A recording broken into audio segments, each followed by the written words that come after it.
Good evening, everyone. It's me, New York vocalist Benita Charles, back for another episode of Singing Tips Live. I'm on a little later than normal, so I don't know who's up. But if you're up, welcome. I will be sharing some of my most memorable performances today. But in the meantime, if you don't know who I am, hi, Barbara. Thanks so much for coming in. You're up late. This is a little later time than normal for me, but I wanted to come on. Hi, Don. Thanks so much for coming in. Welcome to Singing Tips Live. It's a show where I give artist development tips to artists to take their careers to the next level. This show is a weekly show, and we talk about the show part, everything that happens in front of the stage. Hi, Sahara. Thanks so much for coming in. And we talk about the business part, everything that happens behind the stage. And that is the process. So by learning the process, artists can take their careers to the next level. A lot of these tips are universal, so they can apply to any career and profession. So thank you guys for joining me today. You're up late. All right, we got the late crew here. This is a little later. Hello. Hi, Laurel. Thanks so much for coming in. Ivory. This is a little later than normal, but you guys are still up, so you're ready for some singing tips, huh? Thank you so much for the love. Really appreciate it. So last week, I shared with you guys a performance that I had at the Harlem Library, and it made me think about the most memorable performances of my life. So I reached back on this one, and I thought about some things that happened in my early days and some things that happened to me in New York. So I thought I'd share with you guys some of my most memorable performances that had an impact on me and that has helped me grow as an artist. So reaching back to, and this is kind of like some of the things that I shared in my show and some things that I didn't share. But the very first thing is my solo performance at 12 years old. That's when I knew I was destined to be a singer for the rest of my life. And I still remember that performance as if it happened yesterday. Hi, Auntie. Thanks so much for coming in. I really appreciate it. So this show is my top memorable performances of my life. So at first I had the top five, but then I thought about some other things, so it kind of grew into seven things and a bonus tip. But so these are like the pivotal performances that really had an impact on my life, and I almost skipped this one. But then I thought, I can't skip this because this is the first time that I discovered that I could sing. And that was at 12 years old in Detroit in a church called Greater Love Tabernacle Church of God in Christ. I had a solo, and it was the first time that I actually sang, that I heard my voice.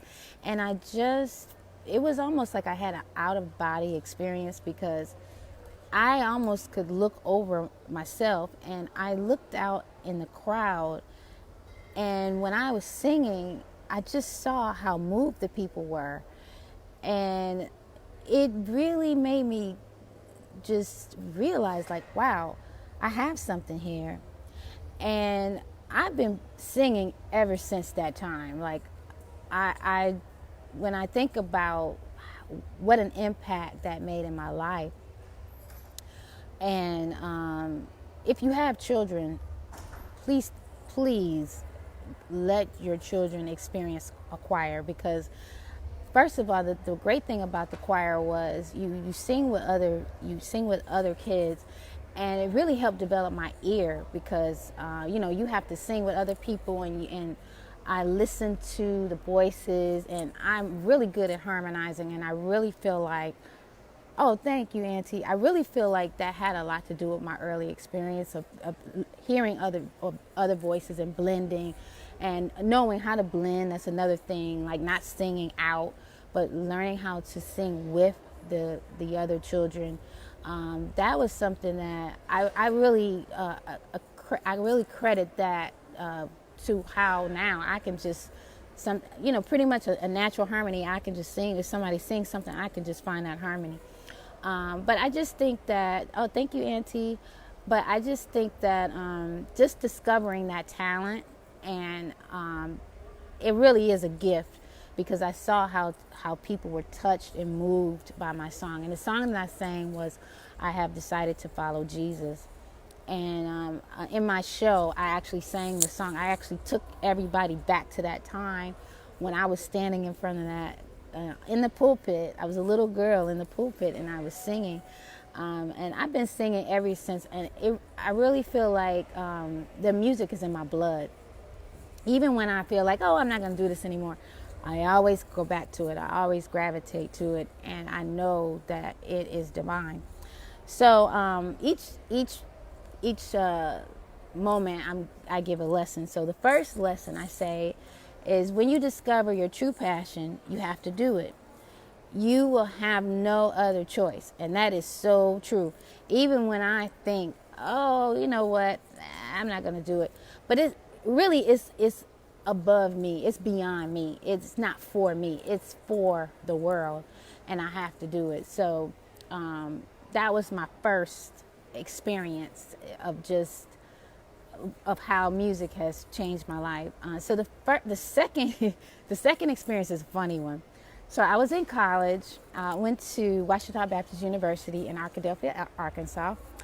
And if you don't know where that is, if you've heard of Little Rock, Arkansas, it's 75 miles south. If you heard of Hot Springs, Arkansas, it's about 30 miles south of Hot Springs. But I was a performance major. So when I was trying to decide what I want to do with my life, I decided, well, of course, from my first experience, music is it. So I decided I'm going to be a singer. Well, I didn't realize that a performance major is opera. So I had no experience with opera. I didn't really, not that I didn't know what it was, but I just wasn't exposed to it. So it was a whole new world for me. I really got into a lot of the singers. One of the singers that I loved was Joan Sutherland.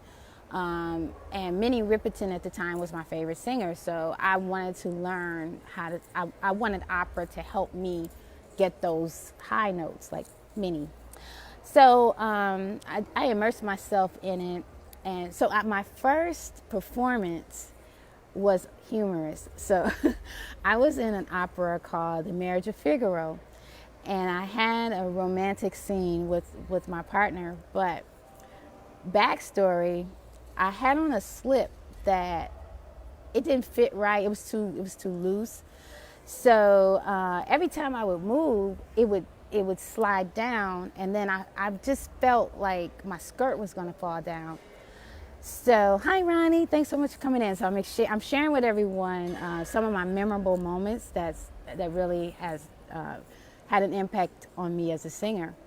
So we were in a romantic scene. It was supposed to be really romantic, but it really turned into like a slapstick comedy, because I kept like adjusting, and I just was, every time the gentleman would lean in to go for a kiss, I would do like I don't know if you guys remember Carol Burnett, the Carol Burnett show.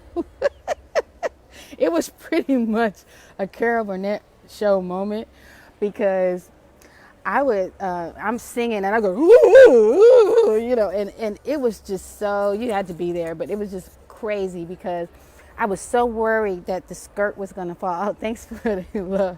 But I was so worried that the skirt was going to fall. So every time he would lean in and I would go, woo. It was a mess. Needless to say, the audience loved it, but my instructors and the director was furious, because it wasn't supposed to be a comedy. It was hilarious. So the lesson with that is, things don't always go as planned. You just have to make the best of it and go with it. I just ended up turning it into a comedy, because it was horrible. But my skirt didn't fall.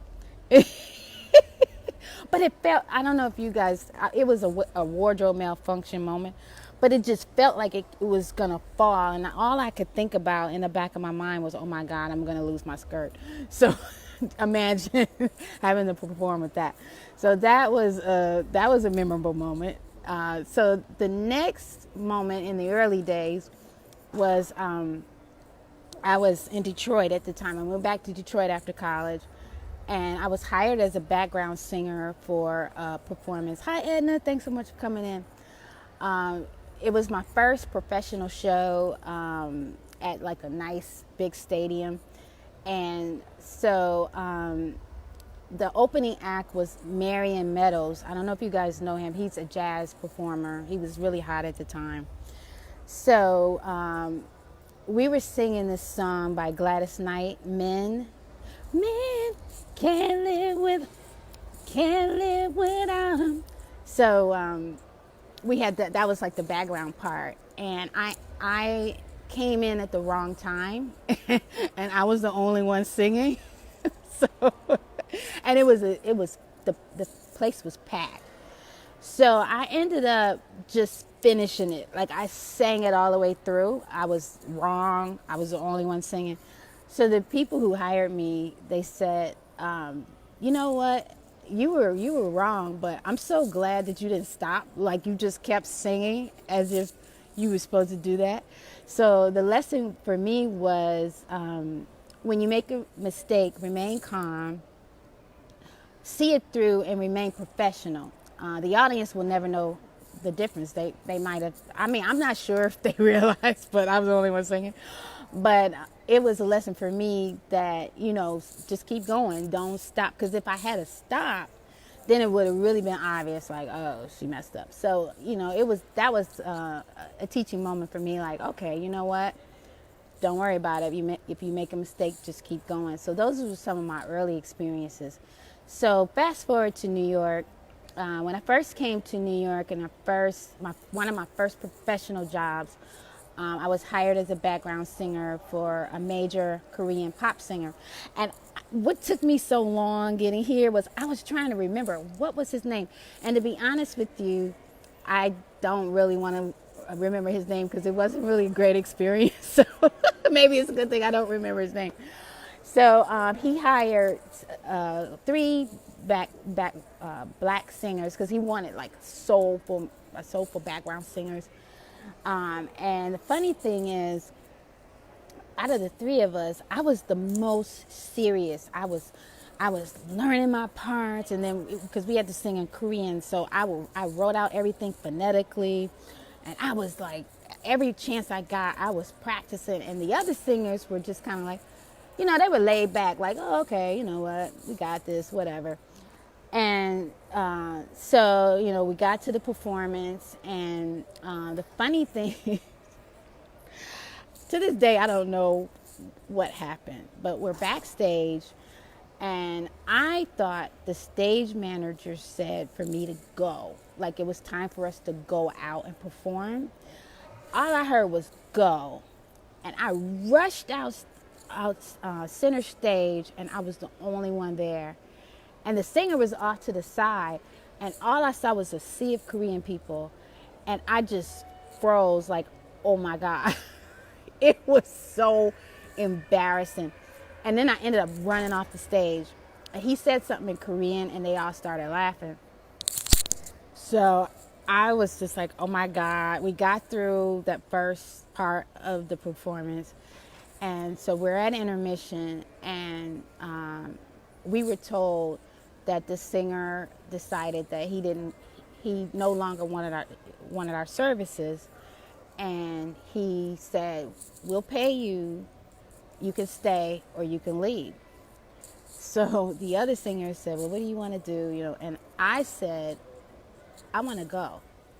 And they were really shocked because I was the one that was, so invested and so serious and so into it. And I said to them, I said, you know what? If we're not wanted, I don't want to be here. And we left. But that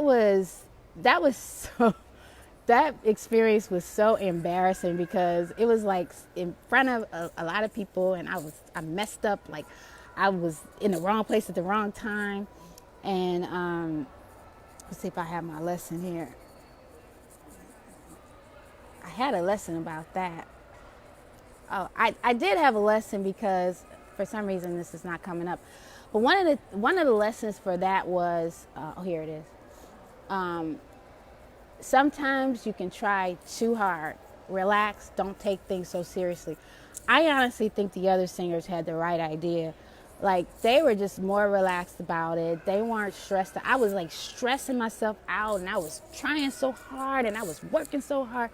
And sometimes you can overdo things, and it can mess you up. And I feel like, had I not been so headstrong, and so maybe I would have relaxed and not have been so just getting out there and I gotta do it. So I did. But another thing that I was proud of myself, because I don't think it would have been a good idea for us to stick around, especially if we were fired. So and they were surprised at me, because they were like, oh my God, we didn't expect you to be the one to say let's go. But I just felt like, well, if we're not wanted, I mean, he fired us basically.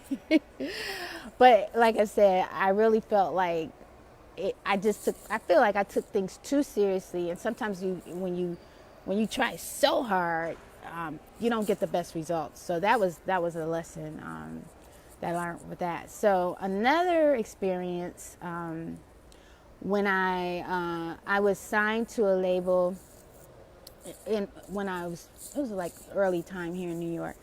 I was signed to Lace Shack Records, and I had a single out called Sexy Punchinella, and it was like a pop dance hall R&B kind of mix, and it was up-tempo song, so it was really cool. Like, I'm kind of a balladeer. I sing a lot of ballads. Hi cuz, thanks so much for coming in. Hi Maurice. And so this was kind of like an up-tempo. I had to learn choreography, and there were dancers, so it was really cool. So at the CD release party, or single release party, we were all ready, the dancers, myself, I was all ready to do my new choreography and, get it going, and technical problems. The music didn't work. The music didn't stop. It didn't start. So I had a choice, like, do I get upset? Do I rant and rave, which I've seen some singers do? But I decided to make the best of it, and I just started talking to the crowd. I just started pumping everybody up. I was positive, and I feel like it really made the difference. And even after the performance, someone told me that they appreciated the fact that I didn't let it throw me. And eventually the music came on, and we were able to get through it. I did my little those of you who know me, I'm not a dancer, I'm a singer. But I got through. It was good. But the audience told me that they really enjoyed the fact that I was positive. It didn't throw me, and they loved the performance. So my lesson with that is, don't let technical difficulties throw you off your game. Keep it moving, and you'll eventually get through it and thrive. So that was a lesson for me to just to be professional about it, and that's kind of like my motto anyway.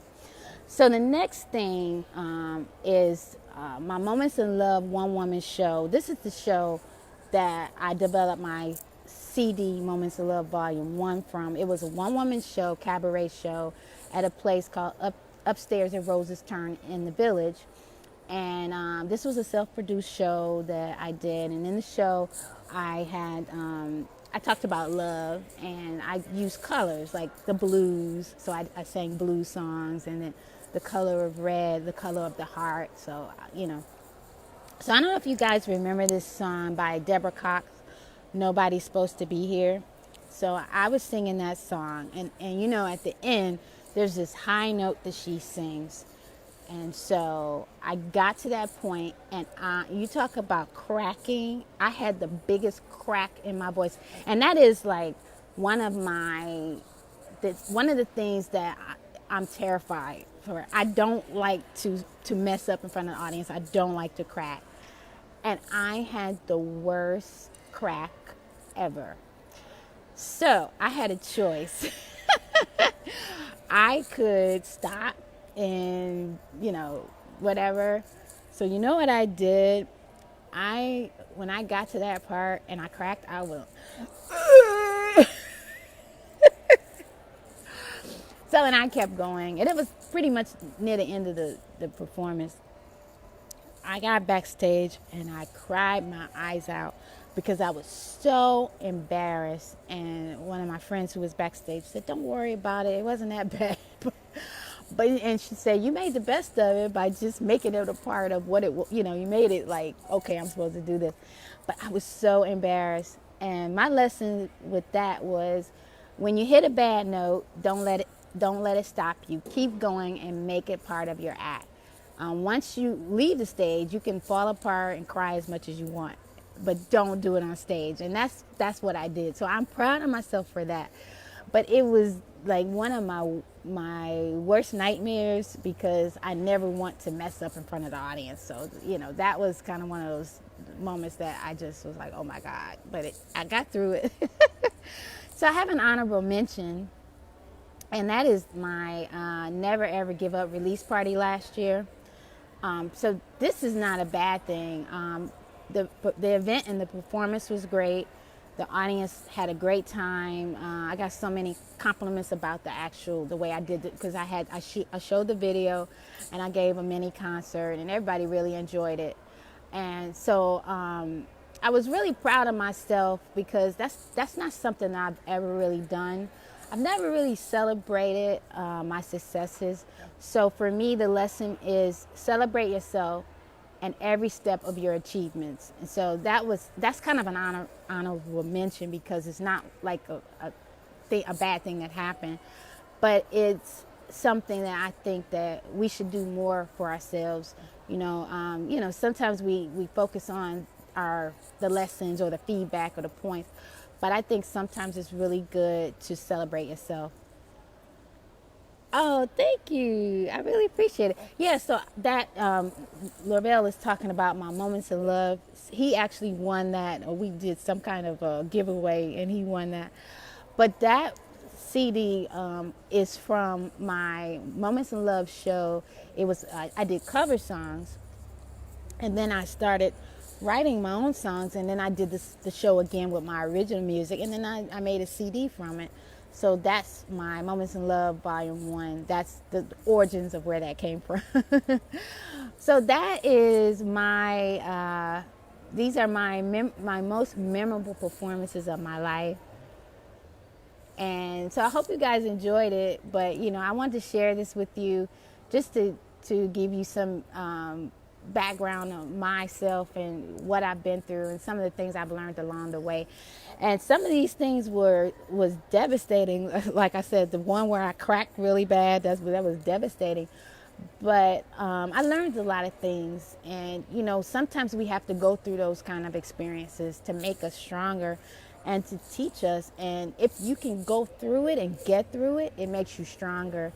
So I hope that this was helpful to you guys. I know this is not like our normal shows, but when I thought about some of the things that's happened to me along the way and that's really had an impact with me, I started thinking about the lessons that I've gotten from them, and it's really made an impact on me, and I feel like it's made me a better artist. So, so I hope this was helpful to you guys. I will do a recap for those who are just joining.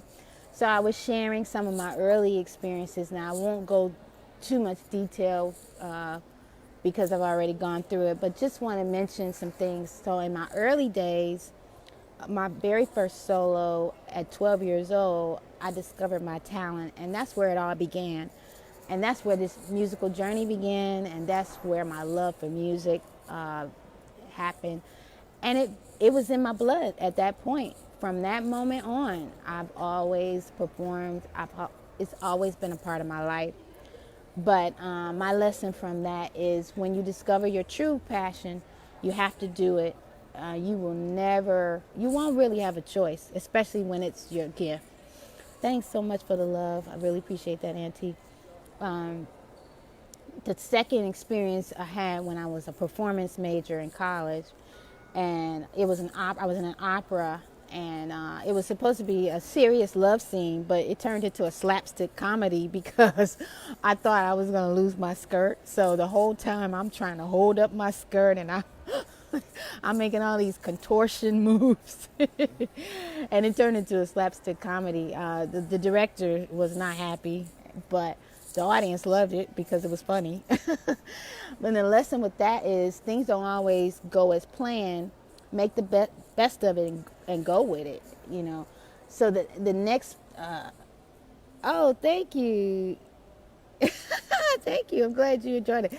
I mean, these are things that really happen. So, you know, some of it is hilarious. Some of it is embarrassing and painful, but I can talk about it now. So the next experience in Detroit, this happened when I was becoming a professional singer, and I was starting to get paid to sing. And I was paid to sing a background for a major show, and I ended up singing the wrong part, and I was the only one singing. And I just kept going. I didn't stop. I just sang it all the way through. And one of the things that the people who hired me said, that they were really happy that I just pushed through it and I didn't stop. And it kind of made it seem like, okay, it was supposed to go that way. And the lesson with that is when you make a mistake, remain calm, see it through, and remain professional. The audience will never know the difference. Most of the time, they'll either let it go or they'll just think it's part of the show. So in New York, my first professional job as a background singer, I was hired for a Korean pop star, and we ended up getting fired. There were three of us that were hired, and we got fired from that job, and I believe it was because of me. At the first part of the show, I thought I heard someone say go, and I rushed on the stage, and it was the wrong spot, and I was the only one on this other stage. I looked back, and the other background singers were still backstage, and I said, oh my God. and I ran off. So that was a moment where I couldn't fake it. Like, I couldn't just let it go. I was wrong, and it was bad. So we got fired like after the intermission, and so we were told by the interpreter that you guys are going to get paid. You can stay or you can go. And I said, let's go. And so the lesson for that is, and then also just a little backstory with that, out of the three of us, I was the one that was the most serious, and I was learning, and I was constantly trying to work on the stuff. And the other singers they were more chilled, more laid back, and they got their parts. But I was just so headstrong. And so the lesson I feel like with that is sometimes you could try too hard. Sometimes you just need to relax and don't take things so seriously, and let things flow. And it's so, when things are a little bit more natural, things just flow. But when you're just so headstrong and just trying so hard, and that's happened to me in recording too. Like in the recording studio, a lot of times when I try so hard and I just try and I don't get it. But when I just relax and let it go, or sometimes if I don't know that the recording is on and I'm playing around and I'm relaxed, those are the best recordings. So sometimes it's best to just relax and not take things so seriously. Hi, Rufus. Hi, Sanjay. Thanks so much for coming in. I'm sharing with the audience my most memorable experiences and the lessons that I learned from them. So the next thing is when I was signed to Shack Records, and I had a single out called Sexy Punchinella, and it was the single release party. And we had, I was all ready with the dancers. It was choreographed. I had my hot outfit on, and the music wouldn't come on. And so I'm stuck out in front of the audience, and I had a choice to get upset and be a diva, but I decided to just remain calm, and I started, pumping up the audience, and I started being, saying positive things and just being, happy. And when the music eventually came on, the show was great, and everyone enjoyed it, and everyone appreciated the fact that I didn't lose my cool, and I made everyone relax. So the lesson with that is, don't let technical difficulties get you off your game. Just keep it moving, and eventually you'll get through it and you'll thrive. So that was the lesson I learned from that. And then finally, my Moments in Love one-woman show that I did at upstairs at Rose's Turn in the Village. It was a cabaret show that I created, and it was about love and the various moments in love. And I sang, my favorite cover songs, and I divided the show by colors, like the blues, then I was singing the blues, and the red was the color of the heart. And hi, Chad, thanks so much for coming in. And so I was singing this song, Nobody's Supposed to Be Here. And there's at the end, it's like the finale, the high part of the song. And my voice gave the biggest crack. And that is like that's one of the things I fear the most. And one of the things I don't like doing is messing up in front of the audience. And so in my mind, I was petrified, but then I just went with it, and I just made it. When I cracked, and then I went, I'm supposed to do this like this. But backstage, after the show, I was crying. I was so humiliated and so embarrassed. But I honestly, I don't know. I don't remember if anyone told me. I'm pretty sure it was noticeable. I'm not going to say it wasn't noticeable. But maybe it wasn't as bad as I thought. But you know how it is in your mind, it's horrible.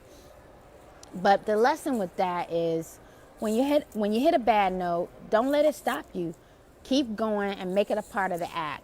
And once you get off stage, you can cry as much as you want, which is what I did. But on stage, I just act like, I wanted to do it like that. So those were some pivotal moments, performance moments that really helped me as an artist. And as I said, my honorable mention is my my video release party last year. It was this was a great thing. I don't have anything bad to say about it. The audience loved it. The event was successful. I showed the video, and then I gave a mini concert, and everybody loved it. They loved the way I did it. They loved the venue. It was just great. So my lesson for that is celebrate yourself in every step of your achievement, because that's not something that I would normally do. Normally, I just let things go. I was just, maybe do something little, but I really made a big deal out of it, and I was proud of myself. And I just want to encourage you to celebrate yourself, especially when you do something monumental. So I hope you guys enjoyed it. This was my most memorable performances of my life that helped me as an artist and helped me grow. So hopefully you guys got some value out of it. I really appreciate you being here. Thank you so much for your support. Some special announcements. So Sunday, November 3rd, I will be one of the featured performers for the New York Marathon. And this is something that this will be my second year. And it's really a lot of fun. What we do is we just provide, as the runners are running along the path, we provide music and entertainment just to keep them motivated and, keep them pumped up and entertained. So I'll be there with the trio, Benita Charles Trio, and we will be in Brooklyn this year. We will be on 4th Avenue in Brooklyn at Jaffa Coffee. That's our station. And so we'll be there providing, hi Kalisha, hi Clement, thanks so much for coming in, entertainment from 9:30 a.m. to 12:30 p.m. So we'll be there. It'll be a lot of fun. So come on by if you're in Brooklyn. Come on by. That's Sunday, November 3rd for the New York City Marathon. The Saturday, November 16th at 8 p.m., I will be with Preacher Man and the Revival. We will be at Rubalab, which is a really hot spot. It's very creative the way they do this spot because they have a tent with, they have DJ, they have another, where they have stage area where we'll be with live entertainment. And then they have like an outdoor bar. It's really a cool spot. And so a lot of great acts there. We'll be there on November 16th, and we'll be back again on December 31st for New Year's Eve. This is an annual thing that we've done. We've been doing that for the last few years. So we'll be ringing in the New Year's at Rubalad. And then on December 13th, we'll be at the Shrine in Harlem from 10 p.m. to 12 a.m.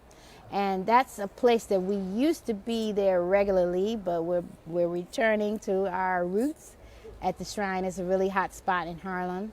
So I hope that you guys can to make these performances. They are on my website. And I will also, of course, if you follow me on social media, I'll definitely put these up as they come along. But I hope you guys have a wonderful weekend. I hope you enjoyed my adventure, my adventures in music. But yeah, these are things that really has had an effect on my life as a performer and as a person, really. But everything that happens in your life is a learning experience and make you the person that you are.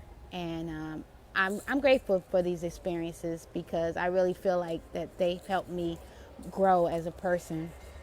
So if you missed anything, you can catch the replay. Thank you guys so much for your attention. Also, I want to mention my website, benitacharles.com. I always try to keep it current. And so if you want to know where I am and what I'm doing, you can always go to benitacharles.com. It has all these show information on there, my video, my music, my blog. So if you want to know anything about me, just go to my website, benitacharles.com. Thank you guys so much for your attention. I hope you have a great weekend. I hope you have a great week ahead. I'll see you next time on Singing Tips Live. Thank you. Okay. Don't you hate that when you want to leave and you can't leave? Not that I don't love you guys, but I'm going to give you your evening back. I'll see you next time.